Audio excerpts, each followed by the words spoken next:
Assalamualaikum warahmatullahi wabarakatuh. Ini yang kita bahas mengenai emosi. Seandainya di depan kita ya orang yang lagi emosi, kita ingatkan gitu supaya meredam apa.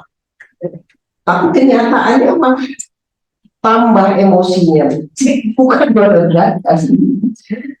Itu satu. Terus tadi yang kedua saya ada lihat kalau emosi kita apa supaya meringankan kan bisa bercerita ke teman, ke tetangga, ya kan?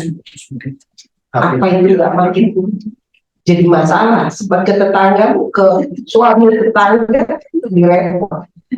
Dia kan malah mungkin dia yang bisa menerima cerita kita kan dengan manggut-manggut, ya bu, seminggu 3 kali kita curhat ke situ.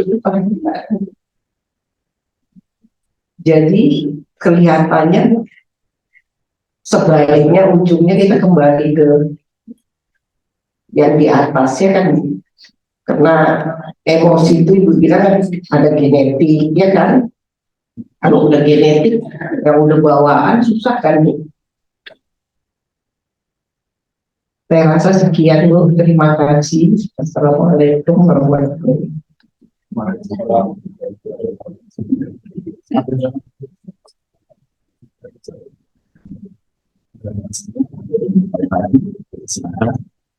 Luar emosi juga boleh tentunya berkaitan. Terima kasih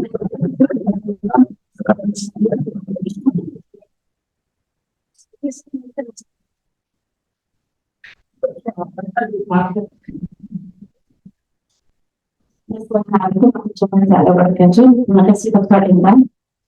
Saya tidak berkesudahan tapi mengerti sedikit banyak karena saya juga mengerti bahasa Indonesia banyak. I was speaking in English. So this is just a subject that's very close to my heart because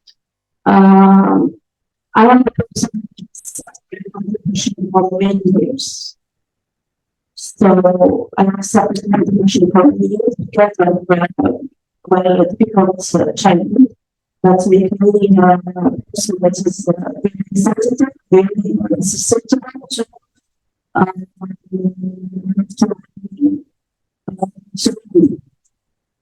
so I believe myself, as you said, it's on ourselves that we finish and want to reach perfection, but at least remember living with life. The first thing that I want to say is that alhamdulillah, with the help of my family, I managed to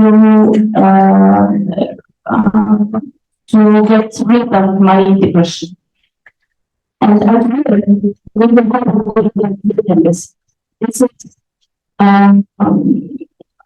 this is a good condition to be able to see and to keep this. And take into consideration the mental health of the person. Because I think, you know, most people speak one side of telephone, and we don't talk about it, and really it's a stereotype. The person has a depression, and so it's stigma. It's a weak person, and you know, in society. So with the Indonesian embassy, was not something distinct. I have been working in the Indonesian embassy for 17 years. And since I entered the embassy, I have many stories with depression, and all the time, the Indonesian embassy is my heart. Because it happens that I'm absent for a long time, and alhamdulillah, support has always been from the Indonesian embassy. What I'm talking now, I want to say that my life story of depression, I have been working on myself, and I found that being close to Allah and to the the way of Prophet Muhammad sallallahu alaihi wasallam is the only way. By experience, I'm saying that. Why? Because Allah subhanahu wa ta'ala says in only in the promise of Allah. This is important. The second, in the pass in. So we pass some hard moments, hard experiences, with things in Allah has already the results is in one diversity yourself. And what is experience about religions and other Muslims. Maybe we have to record silence. I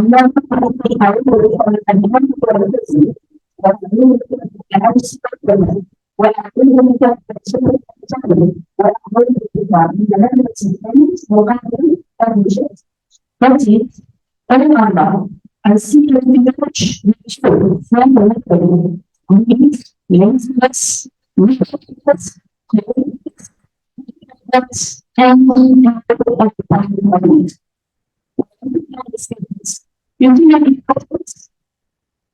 here's my motives. I'm still working on this. So,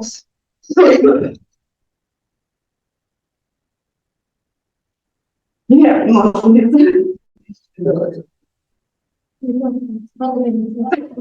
whenever I want to talk in public, I'm shaking. But even with it, I'm struggling and I'm saying to myself, never give up. Because my motto in life is determination and never give up. And I just told you this yesterday. So we never give up. It's work on ourselves every day, all the way until we finish our duty in this life. And alhamdulillah. And thank you for the Indonesian Embassy once again. Thank you. Thank you, Dr. Inda, for this subject. This is wonderful subject, and that we have to work on it and delve in it because it's very important. Emotionally plays on our life every day. Thank you. Assalamualaikum warahmatullahi wabarakatuh.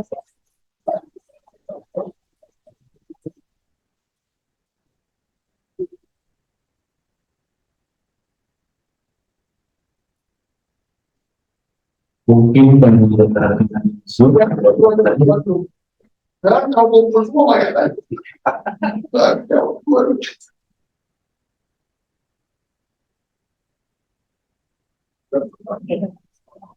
Iya, yang pertama kepala Saya belum saya nanti ya. terima kasih. Oke, jadi orang yang emosi, itu ada yang kedua, nyata yang pertama, yang kedua tadi ibu tanya hasil simak yang kedua, ibu mengatakan kalau kita cerita berbaca malah parah. Sebenarnya bukan bercerita mencari bantuan. Tadi sudah katakan mencari bantuan ke orang yang dekat, yang bisa dipercaya tadi. Affection, close. Karena ke family kita tidak merasa dekat, jadi tidak kita bocorkan. Terus benar mesti mencari bantuan untuk membantu kita datang tadi. Kalau sudah sekarang membantu kita datang ke psikiater atau pendamping. Jadi mencari bantuan. Jadi memang tidak bisa kalau kita utarakan semua apa menjadi gosip malah menjadi depresi lagi ketika itu. Ada beberapa kasus sih, pasien saya ada orang negara lain, tidak sebutin negaranya, kok depresinya nggak sembuh-sembuh. Terus dia bilang ke saya, dokter, ini tradisi negara kita tuh memang ungkapin terus ke siapapun, bahkan di bus pun sebelahnya nggak kenal dia buka. Di negara tertentu, jadi ada culture tertentu gitu. Yang pertama tadi apa? Yang pertama itu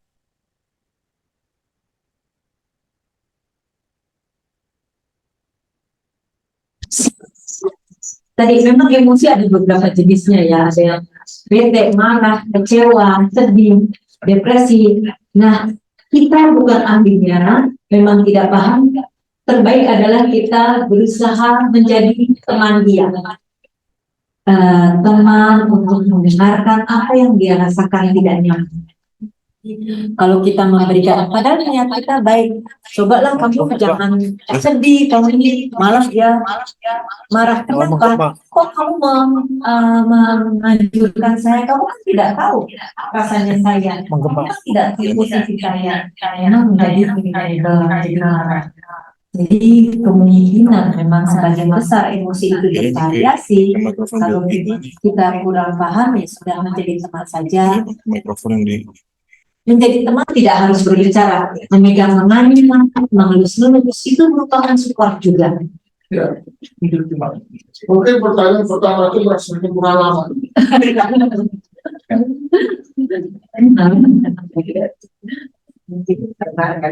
Iya.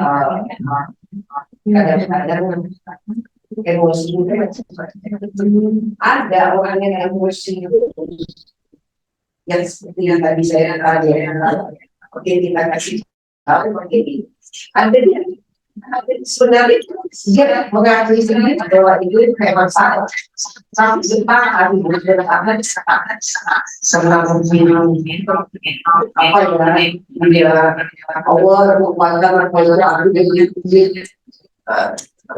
bahkan tidak diterima merasa Ya, betul Ibu. Emosi itu gangguan di mental, di psikiatri. Tapi yang nomor dulu tadi karakter, salah satu genetiknya. Kalau emang karakternya terlalu keras, kita mau berusaha semaksimal apapun agak sulit ya. Gak apa-apa, yang penting itu dari badan. Oke, yang kedua, I'm very proud of you. Depression is very chronic mental illness and very difficult to heal. But you are very good with support from embassy. Then follow the treatment is the first because changes leukemia in your brain. But also in psychiatry, not only pharmacotherapy, because psychotherapy is related with religion. Religion is like anesthetic. When you go to surgery, they give you anesthetic. Then you don't feel everything. You don't feel nothing because the anesthetic. Religion also anesthetic. If you feel cold or pain or depressed, then religion is powerful to help you. Then you are excellent.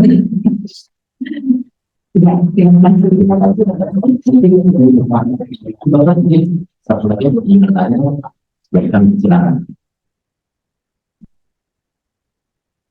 Assalamualaikum warahmatullahi wabarakatuh. Jadi Ibu dan muridnya, saya ingin mengucapkan saya ingin bertanya, mengapa masih ada stigma yang mengenai tentang kesehatan mental?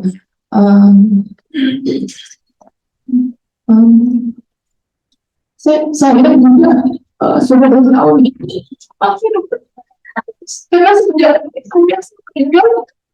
sesi Saya sudah psikiater di sini sudah ini seperti tidak terlihat, seperti ini tidak terlihat dan kadang diremehkan oleh kita. Kita sudah menyadari kita butuh bantuan orang lain selain kita udah berdoa contoh dengan orang suami dan orang tua saya, kadang orang tua ini kayaknya cuma cari perhatian, ini mungkin berapa kok tinggal berdoa saya di atas ini, tapi nggak sebenarnya itu dan seperti itu. Orang terima sudah saya konsumsi kurang lebih 2 tahun ini berpengaruh besar, tapi kadang-kadang orang di sekitar kita yang berbuat ini enteng saat ini tidak terlihat. Kita sebenarnya kita sendiri tidak bisa menjaga orang lain, tapi kemudian dalam itu mempengaruhi pikiran kita yang pada akhirnya berpengaruh kepada tindakan kita dan respon kita terhadap masalah dan orang. Saya ingin menanyakan tentang stigma masyarakat tentang kesehatan mental ini. Terima kasih. Terima kasih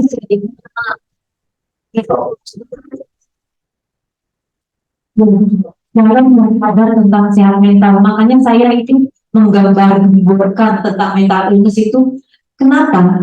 Orang itu mengatakan tadi kalau gula itu sakit, ya sakit fisik, mental nggak kelihatan memang. Tapi mental itu lebih parah. Coba, ketika ada depresi, Anda tidak bekerja, tidak bersosialisasi, misalkan bapak yang mencari nafkah, tidak bisa memberikan nafkah istri, anak, apa nggak lebih parah daripada sakit fisik? Ya, mental itu tidak kelihatan, tapi dampaknya begitu luas. Memang saya juga suka, bahkan orang tua yang mengantar anaknya juga, saya suka menegur orang tuanya, yang hidup anak saya lebay aja nih, semua dilebih-lebihkan. Pak, kalau bapak mau posisinya tukar, dicurahkan aja sebetulnya. Karena dia tidak merasakan. Ini bukan keinginan mereka, memang ada pemilihan kali ini, buktikan jalan kimia otak di kita ada morfin, program, serotonin, dan itu sama aja nih kayak orang juga. Saya makan manis-manis nggak apa-apa. Ibu bicara makan manis-manis juga. Bisa saya dikatakan itu tidak. Itu kan ada shock atau kekurangan kemudian pingsan. Atau bisa kita bilang ibu ini karena dia struktur organnya lemah ketika kebanyakan dulu, jadi shock dan berlebihan. Nah, ini juga tentang stres. Sorry, yang ada gambar. Ketika jalan kimia otaknya tidak stabil, yang dicetuskan oleh apa?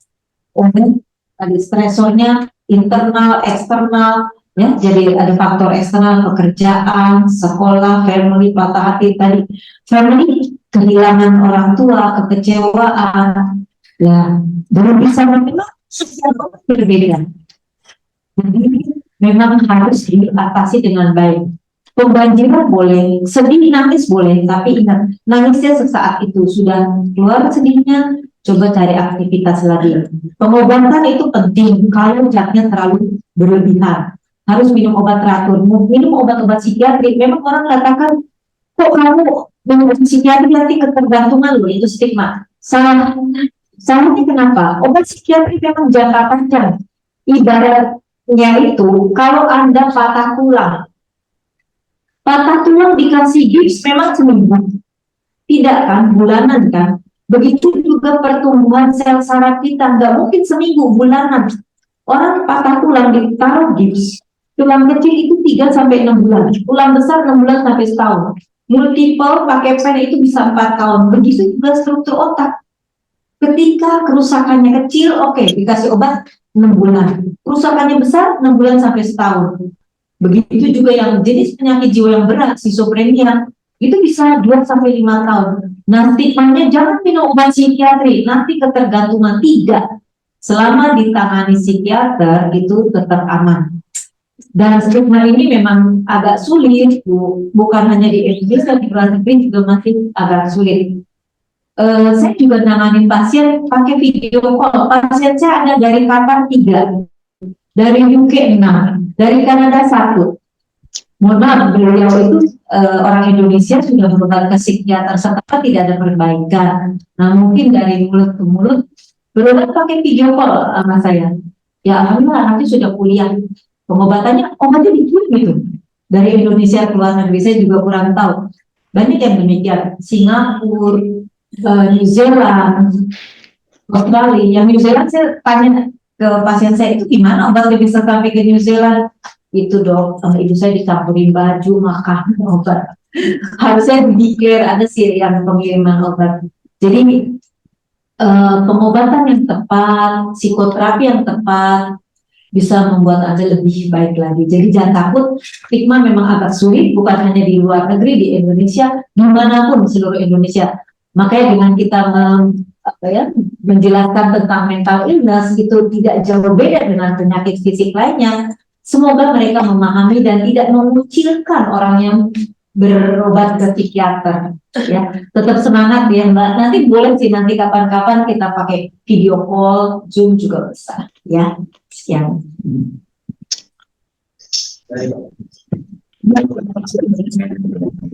Mungkin membuat Yang dari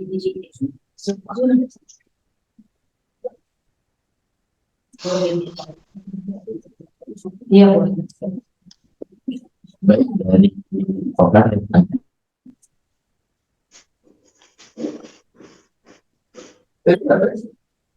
Satu persen. Terima kasih dokter. Ya, nama saya Sutar.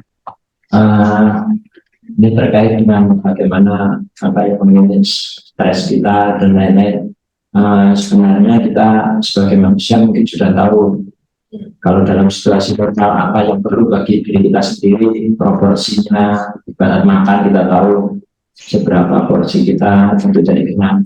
Nah cuma ada hal yang perlu saya tanyakan dalam memanage stres atau merilis stres atau mendapatkan kebahagiaan itu kan macam-macam caranya. Misalnya pada saat kita sakit, terus kita makan makanan favorit kita, nggak usah minum obat, tahu-tahu kita sembuh gitu ya. Tapi kan kita nggak tahu mungkin misalnya makanan itu banyak gizinya atau penyedap rasa dan lain-lain kan. Terus bisa juga kita mendapatkan kebahagiaan misalnya dari membeli barang-barang yang barang seni mungkin yang mahal dan lain-lain. Nah, terkait dengan hal seperti itu, apakah ada kaitannya? Maksud saya, apakah ekses dan kita mendapatkan istilahnya melepas stres kita dan mendapatkan kebahagiaan kita? Apakah mungkin kita juga perlu hati-hati misalnya dengan larinya ke makanan yang bikin kita senang, yang mungkin kita nggak tahu makanan itu sebenarnya mungkin ekses ke fisik kita seperti apa, ataupun dengan hobi atau kesenangan kita yang membeli barang yang mungkin mahal dan mungkin bagaimana nggak berguna, misalnya kan kayak karya seni yang misalnya katakanlah lukisan, batik atau mungkin karya seni yang lain seperti itu. Itu aja mungkin yang apakah hal seperti itu bisa ditolerir atau mungkin sebenarnya kurang bagus juga mungkin. Apakah itu hanya pengalihan dari pikiran kita tapi sebenarnya bukan solusi gitu. Itu aja mungkin yang mau kami tanyakan. Terima kasih. Ya, terima kasih Pak Sutar. Ini pertanyaannya simpel tapi luas sekali. Jadi memang beberapa kasus, saya hobi, misalkan hobi koleksi kacamata misalkan. Kalau stres saya beli kacamata, setiap stres beli kacamata. Nah, kalau sudah over, itu bukan stres yang bawah. Jadi stres itu ada atas dan bawah, depresi dan manik. Ketika sudah berlebihan itu namanya episodenya sudah manik. Jadi, iya. Jadi kalau orang ini depresi nih, jadi saya karena supaya depresinya hilang, saya beli kacamata banyak, beli setiap hari 1 bulan udah 30 kacamata. Nah ini udah kemanian, episode manik. Manik itu semuanya berlebihan.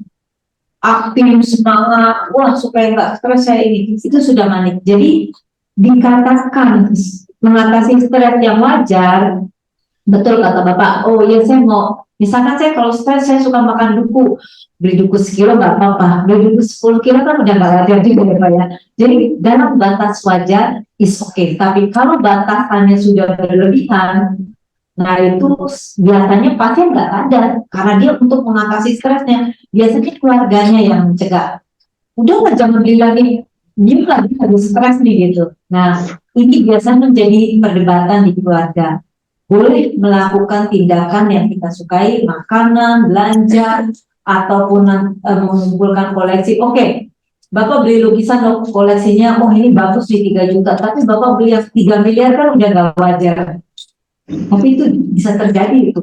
Pasien saya ketika stres, dia itu ngikutin maaf artis di Indonesia punya pesawat pribadi, dia tuh charter membuang uang 2 miliar untuk ke Eropa. Itu orang tua yang stres aja. Jadi untuk jam mahal, terus dia ketika stres, dia melihat contoh artis itu bahagia naik ke pesawat charteran, dia charter itu pesawat 2M ke Eropa bolak-balik. Nah itu sudah tidak wajar. Ada warning batas kewajaran dan tidak wajar. Ketika sudah berlebihan, ini menjadikan banyak opposite yang episode manis. Nah, misalkan kita juga sedih, depresi, mau nangis, boleh nangis. Ketika terus berlebihan nangisnya, itu menjadi tidak wajar. Atau kita bisa lari ke hobi, Pak. Hobinya apa? Hobi nonton boleh 1-2 film, jangan 24 jam nonton terus, itu jadi tidak wajar. Yang terbaik adalah olahraga. Olahraga itu dari penyakit apapun itu terbaik. Olahraga yang jadi stabil, olahraga lari, treadmill atau berenang, itu meningkatkan zat serotonin, dan kimia otak itu lebih balance.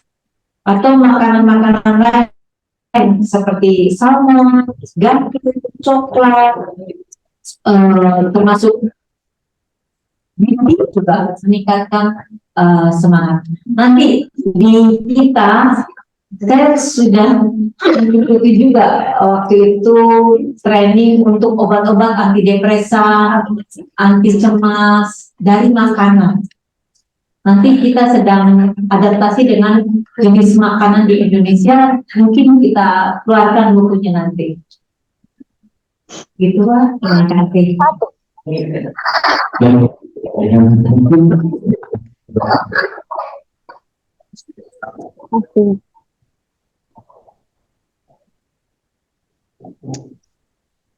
Ini siapa tahu ngomongnya? Saya staff konsulen tersebut. Saya biasa digunakan mengurusi beberapa BNI yang bermasalah di Maluku dan semuanya, termasuk TKI, TKW, terus mengurusi orang-orang siswa di seluruh Maluku, di mana saya harus menghadapi persoalan-persoalan di luar. Sementara juga punya persoalan sebetulnya, tapi saya harus menjelaskan orang-orang yang dan sendiri.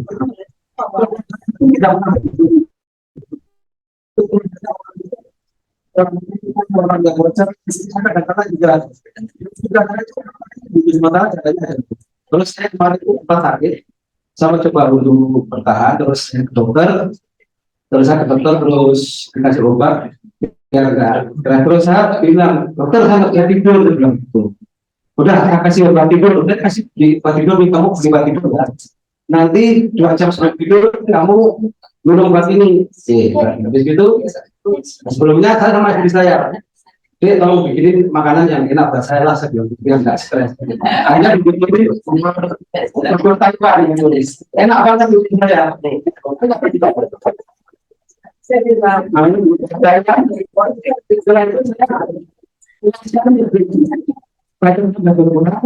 tapi sekarang kami obat itu dulu katanya 2 jam sebelum namanya seperti obat ini.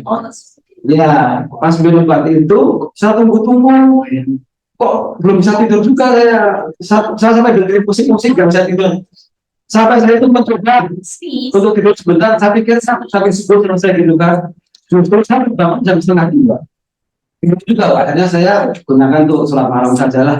Daripada saya mikirin yang nggak bisa tidur, di situ yang jadi pertanyaan saya, kenapa saya minum obat tidur itu kok nggak bisa tidur nyenyak sampai itu aja pertanyaan. Terima kasih. Setelah tinggi pulang.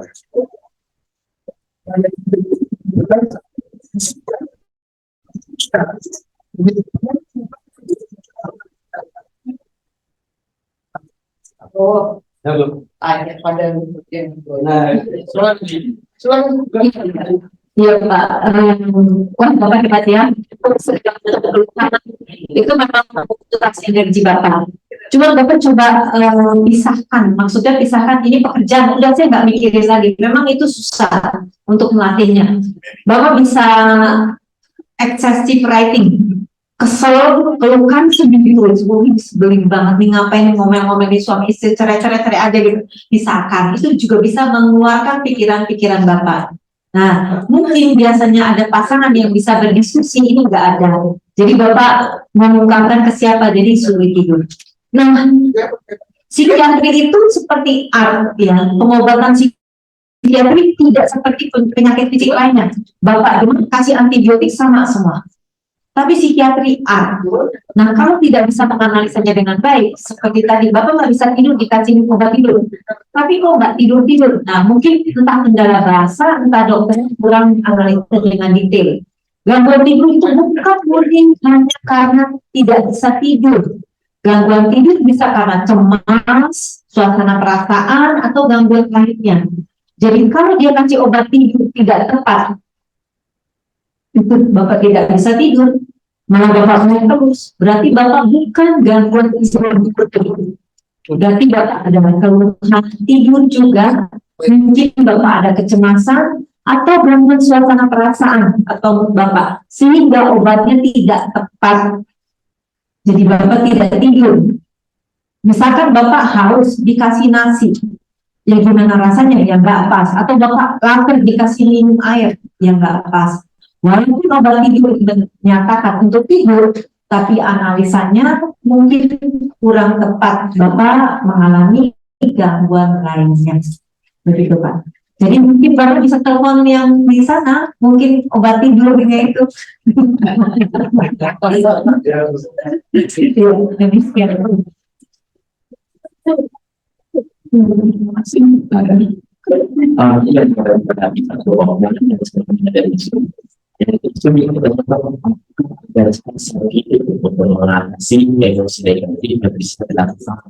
Pendampingan khusus dan apa indikator seseorang butuh pendampingan. Ya, tadi saya bilang ini itu beragam ya, dari cemas, marah, kecewa, tertekan. Nah, di sini tergantung jenisnya. Kalau tadi yang saya bilang, untuk emosi negatif itu mempengaruhi muscle, otot-otot, dan perasaan.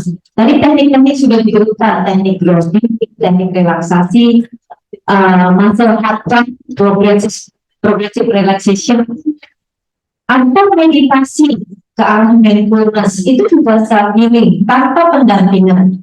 Ini yang saya berikan adalah yang memang bisa dilakukan sendiri, atau yang terakhir saya berikan clue juga bisa dilakukannya sendiri, atau kita bisa juga menekan sistem ini teknik di Jepang yang meneliti dokter psikiater, neuro, dan dokter akupunktur di Jepang. Jadi ada 5 yang presentasikan diri kita. Ini kalau rasa cemas, sorry pegang, maaf ya. Ini cemas, ini takut, ini emosi, ini sedih, ini self respect. Kita hold jari kita dalam waktu 2 menit. Mana yang mewakili perasaan kita? Misalkan saya cemas, saya hold ini dalam 2 menit sambil tarik nafas, buang nafas, relax saja, 2 menit. Sudah selesai.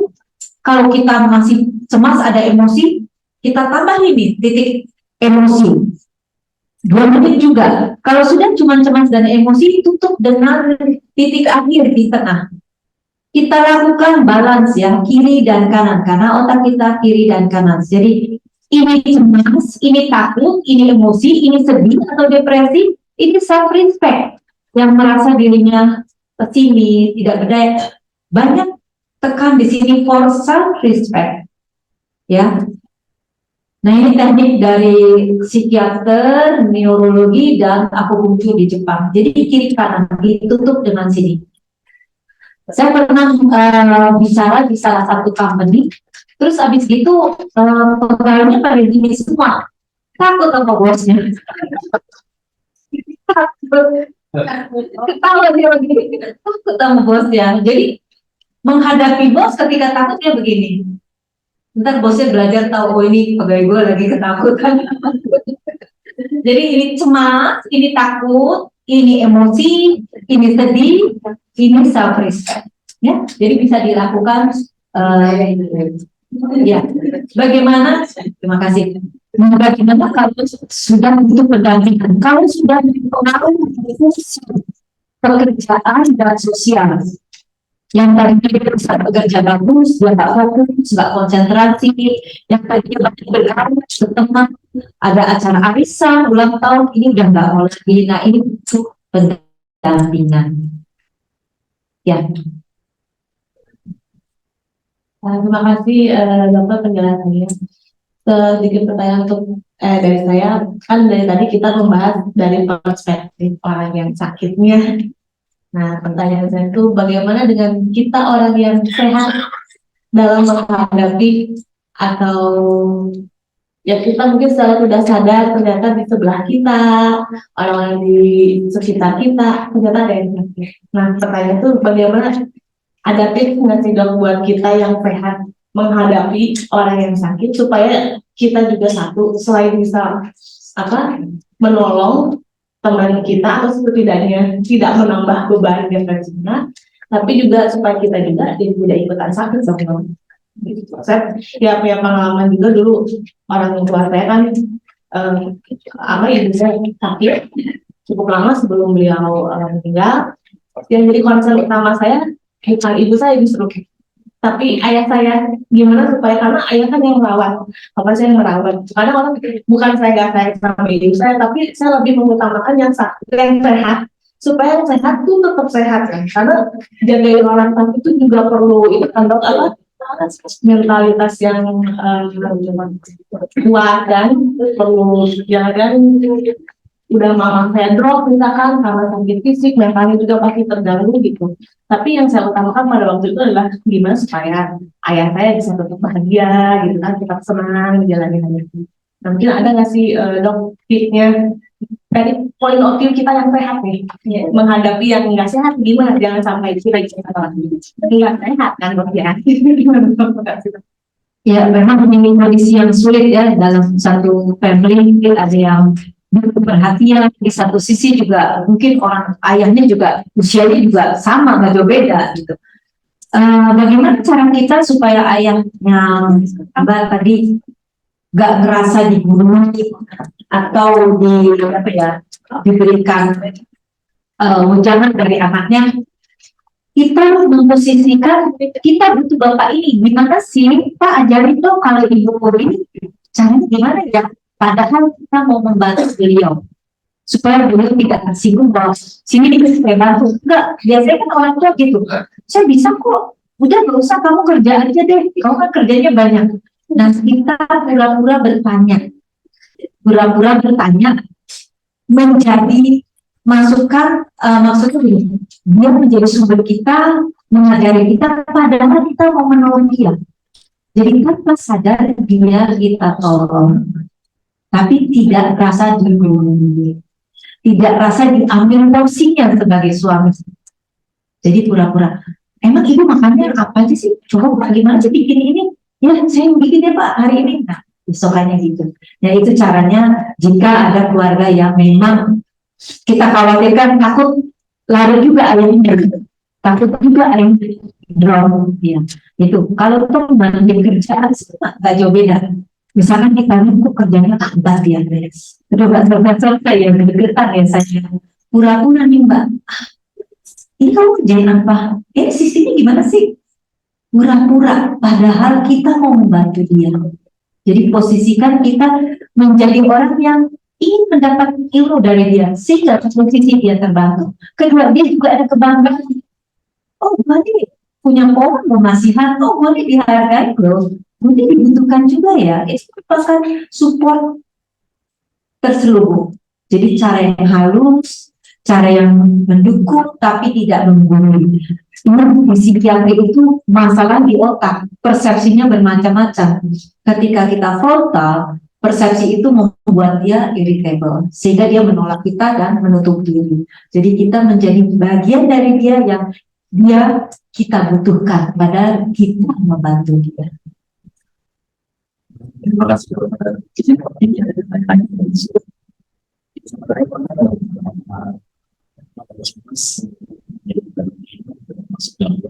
Terima kasih.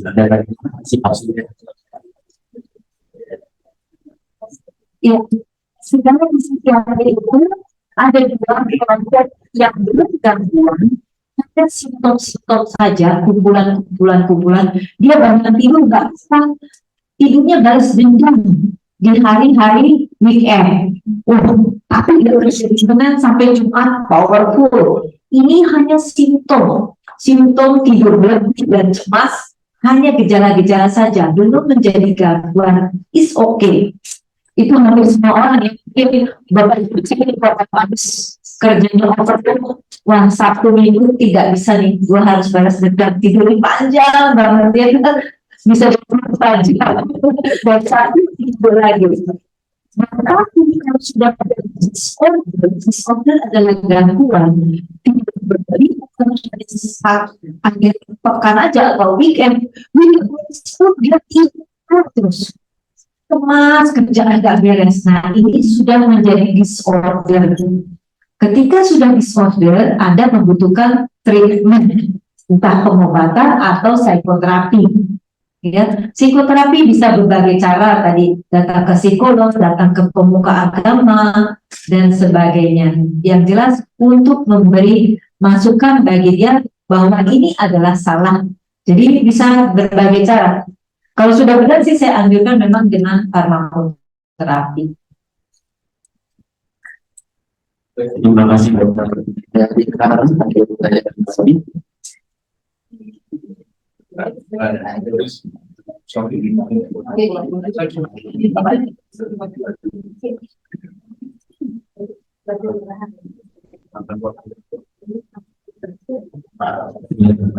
Terima kasih dokter atas pemaparan yang sangat bermanfaat sekali. Tadi Ibu Dokter mengalami para hadirin, sekarang giliran kami yang mengalami Ibu Dokter. Dan sekian lama mengalami Ibu Dokter menangani pasien-pasien yang mengalami gangguan kejiwaan. Kondisi boleh diubah ranking.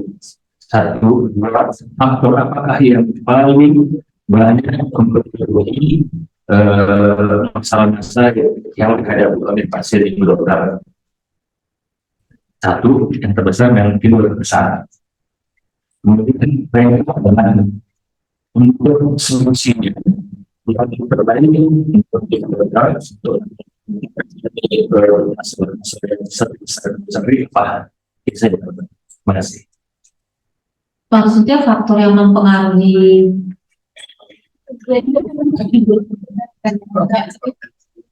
penyebab terbanyak. Oke. Saya agak worry itu yang sekarang terbanyak karena efek media sosial. Jadi pasien tersedia atau anak SMP, SMA itu dia tanya ke temennya, aduh gue sedih nih, udah lo ini aja cutting, itu sedih lo hilang. Jadi cutting tuh banyak sekali dari teman ke teman. Dan medsos juga pola hidup mempengaruhi. Kebetulan di rumah sakit kita dekat ada SD di sana. Pasiennya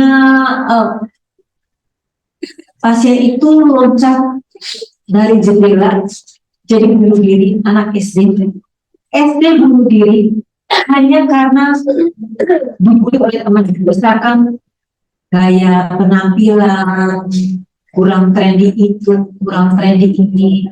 Ada juga yang bunuh diri karena tidak bisa membeli sesuatu, katakanlah lagi trendinya motor X lah gitu, jadi tidak bisa, orang tuanya tidak mau, dia bunuh diri. Bahkan ada yang temennya merayakan ulang tahun secara besar, dia minta orang tuanya merayakan ulang tahun seperti temannya merayakan, tidak diberikan orang tuanya. Orang tuanya ketika baru sadar, anaknya sudah tidak ada, loncat dari lantai itu. Jadi media sosial itu cukup berperan penting. Bahkan yang terparah sekarang, bapak-bapak sampai pasien saya itu bercerai karena suaminya sudah terlibat cukup banyak. Ada yang miliaran, 6 miliar, 4 miliar karena selain pinjol itu sekarang banyak kasusnya itu. Dan kalau kasusnya itu saya memang tidak mau menangani sendiri. Saya kasih ke bagian adiksi. Itu termasuk adiksi. Ya nanti yang ada ketagihan-ketagihan tuh adiksi, termasuk pinjol, judi online. Itu cukup berat di Indonesia, lebih banyak, sangat banyak itu. Bahkan anak SMA pun bisa melakukan pinjol ya, namanya pinjol ya. Pakai KTP saja, orang tuanya baru sadar anaknya sudah utang 43 juta. Padahal pinjolnya sedikit. Jadi ada yang mau bunuh diri, pinjol cuma beberapa juta, sudah puluhan juta itu tagihan. Nah itu kalau yang solusi adiksi saya memang agak tidak suka menyentuh diri, karena itu kompleks sekali. Pelatihan karakter juga, pelatihan untuk mental illness juga, itu harus tim. Nah itu saya tidak menanganinya sendiri. Kalau kasus-kasus yang terbanyak adalah kecemasan, karena setiap orang butuh kehidupan yang lebih baik. Ya, entah dia perfect atau tidak, seseorang membutuhkan kehidupan yang lebih baik. Nah kasus itu cukup banyak. Nah, biasanya sih saya lakukan ya di sini dan sekarang. Kalau kamu berpikir kejauhan, wah saya mesti naik jabatan, saya harus gini, sampai kalau kamu nggak naik jabatan, bagaimana? Ya udah, do aja, do the best, sebestnya kamu bisa, ya let go, yang terjadi terjadilah. Nah itu lebih nyaman dibandingkan dia berharap terlalu jauh, kejauhan menjadi dia cemas, atau berpikir ke belakang, wah saya tuh udah nolong ini, nolong itu, tapi kok saya begini, itu membuat dia depresi. Berpikir terlalu ke belakang membuat dia depresi. Jadi saya selalu menyarankan dia udah here and now gitu Pak. Baik, terima kasih kepada Mungkin. Oke. Selamat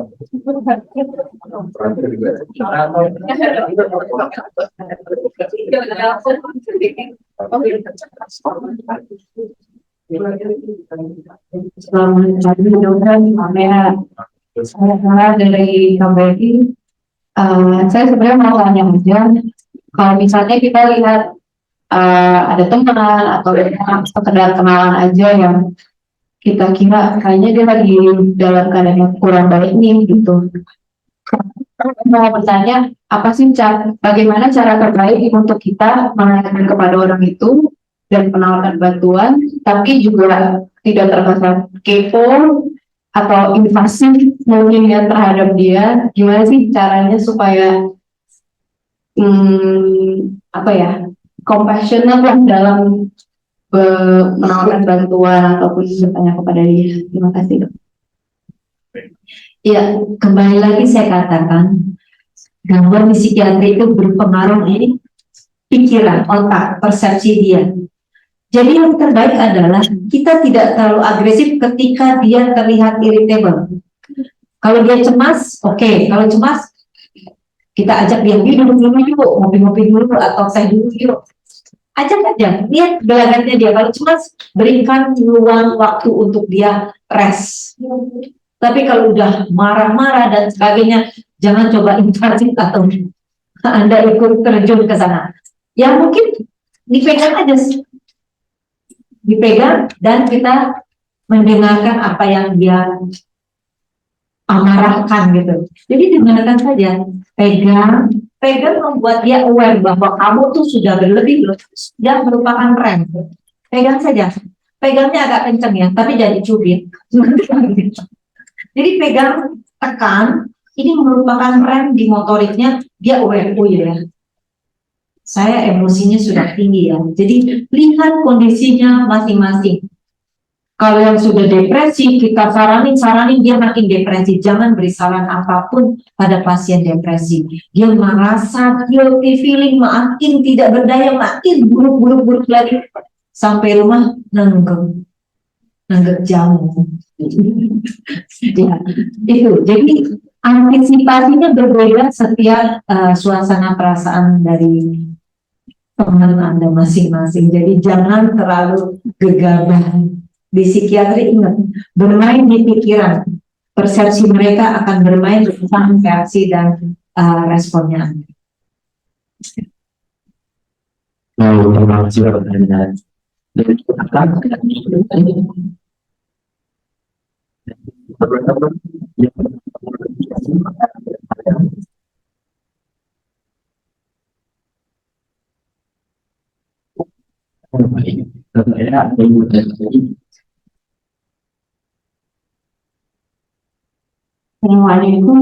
I was emotional before and I couldn't continue my idea.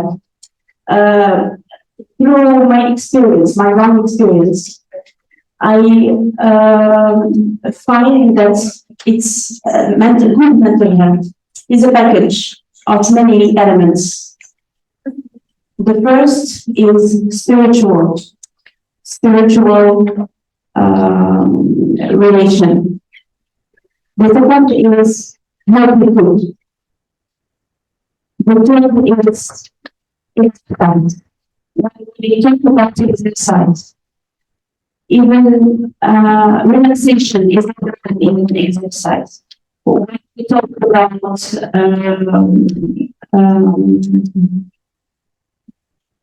do we call it? Breathing is also in exercise. Good relations, as we say, toxic people.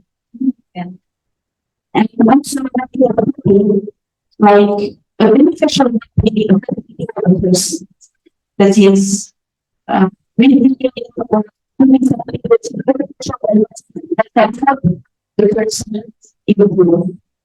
Well, this is something that I wanted to share with you. Thank you. Yeah, thank you so much because this is from your experience. It's good, yeah. Yeah, you do everything here. No, Not yet. that's why I am saying it's Oh, okay. it's a long-term work that you have to do, and the effort to do all this, it's not possible to do it 100% all. Sometimes we do one thing and we forget about the other. I see. Yeah. Thank you. Terima kasih atas masukan. Ini masukan saja. Baik. Ini kajian how is treating our mental illness. Mungkin ada lagi yang ingin bertanya dari rekan-rekan. Oke, mungkin dari sini izin saya ingin bertanya. Ini apakah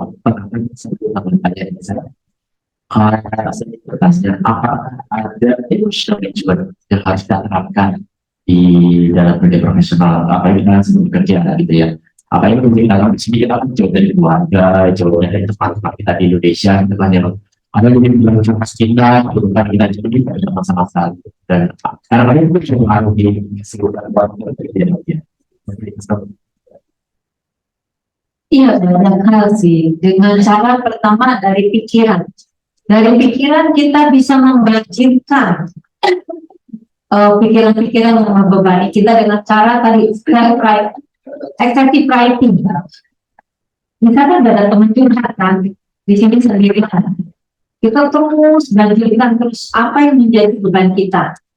Oke, terus kita bikin kalau kondisi kayak gini, saya namanya apa sih? Itu termasuk mencari ke hobi. Ya. Oke, nyamannya apa? Dan pengalaman saya yang saya lakukan, misalkan saya lagi depresi atau saya lagi cemas, nyamannya saya dengerin musik yang relax, yang santai, misalkan itu. Dari pengalaman itu, kita bisa repeat dalam kondisi yang sama. Atau ya tadi, misalkan mau curhat, tidak bisa sembarang curhat. Memang ada teman yang paham tentang kita, yang tidak menjudge, yang tidak mengucilkan, atau yang memang udah dekat sekali seperti family. Oke. Nah, bisa self-talking. Self-talking, misalkan saya cemas nih, karena saya dipanggil bos. Terus self-talking ini, emang dipanggil bos selalu dimarahin, siapa tahu sih mau naik jabatan. Ya, jadi self-talk yang ke positif. Dipanggil bos saya juga bisa dapat ilmu loh. Misalkan, kalaupun saya dimarahin, kerjaan saya nggak benar, berarti saya belajar loh dari situ. Saya belajar, menjadi lebih baik ini ya, saya mencari tahu lagi, menambah pengalaman. Mungkin bosnya kasih tahu juga, kamu harusnya melakukan ini dan ini, ilmu yang positif dong. Jadi self-talking ke arah positif, ke arah positif. Oke, termasuk juga kalau mau merilekskan diri, bisa dengan meditasi, mindfulness, dengan cara lain ya olahraga. Masuk ke olahraga tadi saya bilang serotoninnya meningkat, zat semangat, zat bahagia dari olahraga. Jadi banyak cara untuk membantu kita. Nah kalau di sini memang punya tempat tersendiri yang membuat Anda nyaman, misalkan jalan-jalan ke mana ya, ke pasar Betul sambil memandangi barang-barang antik, atau ke yang tepi laut itu ya kemarin ada. Nah banyak hal yang bisa kita lakukan. Tidak sama setiap orang. Anda nanya ke teman, kamu enakan apa? Nggak bisa. Tesnya beda-beda.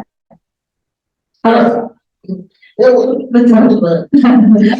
Kalau saya lagi lelah, capek aja, orang kan sudah tidur. Saya mungkin dengan musik atau main yang lucu-lucu, main game yang lucu-lucu, membuat saya relax.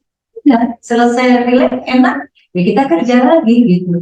Jadi aplikasikan setiap orang ya berbeda. Baik, terima kasih dokter. Sama-sama. Apakah yang bertanya? Apa yang ada cukup? Yang dari sini dulu. Sudah jam 11. Oh iya, setengah jam cukup. Sudah dicukupkan? Baik. Mungkin terakhir menurut saya boleh Boleh. dari pengalaman ibu dokter, emosi yang seperti apa yang paling sulit kita akan disembuhkan atau diberikan atau dikurangi. Oke. Emosi yang tersulit ditangani ketika emosinya itu tidak ada dayanya. Contoh emosi yang banyak dayanya, orang cemas kan banyak tenaga dan dayanya, itu mudah. Orang-orang marah itu juga mudah. Yang tidak ada dayanya orang depresi. Depresi itu tidak ada dayanya, jatuh ke bawah, dongkraknya susah. Itu yang tersulit. Kalau orang yang agresif, bete apa, dengan pengalihan lebih cepat sembuh. Tapi ketika depresi itu susah. Bagaimana mengatasi terbaik untuk tidak depresi? Oke, untuk tidak depresi lebih lanjut, bagus sekali pertanyaannya. Depresi itu terjadi karena loss of love object. Loss of love object. Jadi bukan objek apa aja, keinginannya. Jadi harus accept, menerima. Jadi depresi saya karena kehilangan yang saya sukai, kekurangan yang saya ingini. hilang cinta, hilang pekerjaan, hilang apa, kekurangan. Oh, saya mau, misalkan tadi Bapak bilang, tetangganya punya kulkas baru, orang kulkas dia kedinginan. Dia mau seperti itu. Jadi keinginan yang tinggi itu mengakibatkan depresi. Keinginan di sini, kenyataan di sini. Gapnya ini membuat depresi. Loss of love, keinginan, objek yang dia ingin, dicintai, nah itu depresi. Bagaimana supaya tidak depresi? Stop. Here and now, di sini dan sekarang. Adanya saya begini, ya udah. Saya aus maunya es krim, tapi adanya air putih. Setelah saya minum air putih. Jadi kita bersyukur bukan Betul, menerima dan bersyukur. Kembali ke agama kita. Bila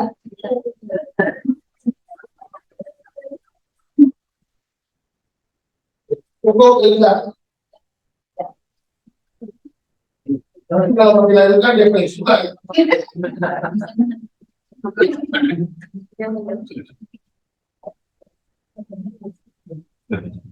Nanti kalau pakai legal bisa telah webinar. terima kasih kepada Dr. Endar Rompan atas pemaparan yang sangat komprehensif dan juga sudah menjawab pertanyaan-pertanyaan kami semua di sini. Semoga nanti bisa datang lagi, mungkin sekali lagi kita sangat senang dengan Dr. Endar. Terima kasih Bapak atas sesi pertanyaan dari jam kali ini. Bapak dari saya lanjutkan dari kita pembinaan kita Kalau Indonesia ada yang modern, kan Bapak terjadi nanti jadi tekanan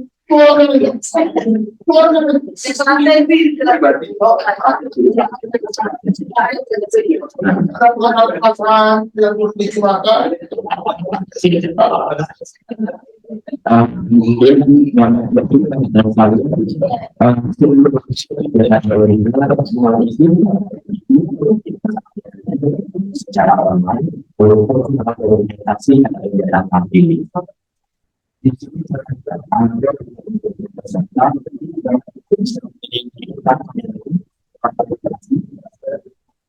di sini ada anak belajar. Oke, untuk sini Bapak Ibu ya, baik kondisi di sini kami spiritual implementasi bersama melakukan ini pembelajaran sebenarnya 1, 2, 3 yang untuk desain kedua izin 1, 2, 3 selanjutnya 1, 2, 3 nah nanti saya MC kali ini terima kasih atas partisipasinya kembali dan selamat